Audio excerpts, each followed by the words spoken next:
តុលាការកាត់ទោសអនុប្រធាននាយកដ្ឋានក្រសួងអប់រំម្នាក់ករណីឆបោកនិងចេញសាច់គ្មានសាច់ប្រាក់ជាង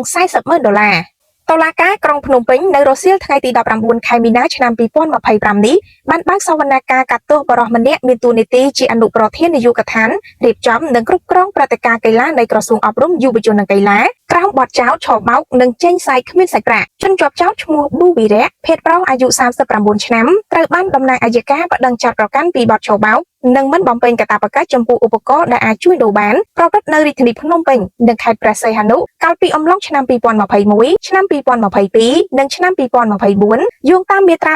377មាត្រា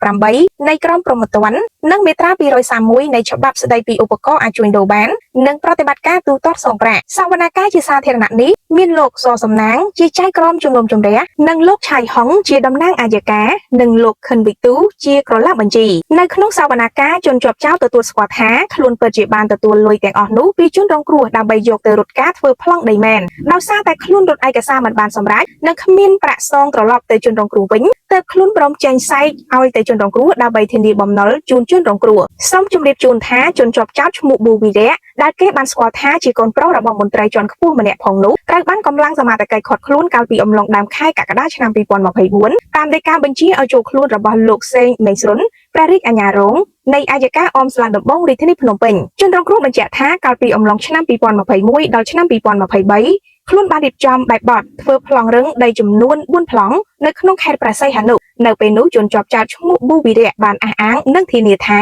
រូបគេអាចរត់ការធ្វើការនោះបានព្រោះរូបគេស្គាល់អ្នកធំច្រើនណាស់អាចជួយបាននិងប្រើរយៈពេលតែ1ឆ្នាំប៉ុណ្ណោះនឹងរួចរាល់ហើយជនជាប់ចោទឈ្មោះប៊ូវីរៈក៏បានទាមទារប្រាក់ថ្លៃសេវាចំនួន$80,000ពីជនរងគ្រោះដោយសារតែការស្គាល់គ្នានិងជឿជាក់លើជនជាប់ចោទទើបជនរងគ្រោះព្រមប្រគល់ប្រាក់ចំនួន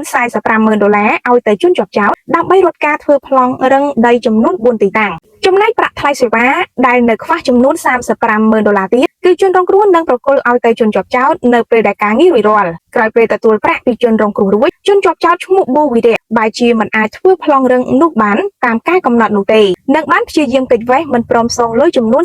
$45,000ត្រឡប់ទៅជនរងគ្រោះវិញឡើយនិងបានចេញសាច់គ្មានសាច់ប្រាក់ឲ្យទៅជនរងគ្រោះថែមទៀតផងព្រោះតែត្រូវរងគ្រោះម្ដងហើយម្ដងទៀតបែបនេះទើបជនរងគ្រោះសម្រេចដាក់ពាក្យប្តឹងជនជាប់ចោទទៅតុលាការដើម្បីចាត់ការតាមច្បាប់តែម្ដងចំពោះសំណុំរឿងនេះតុលាការនឹងប្រកាសសាលក្រមនៅរសៀលថ្ងៃទី9ខែមេសាឆ្នាំ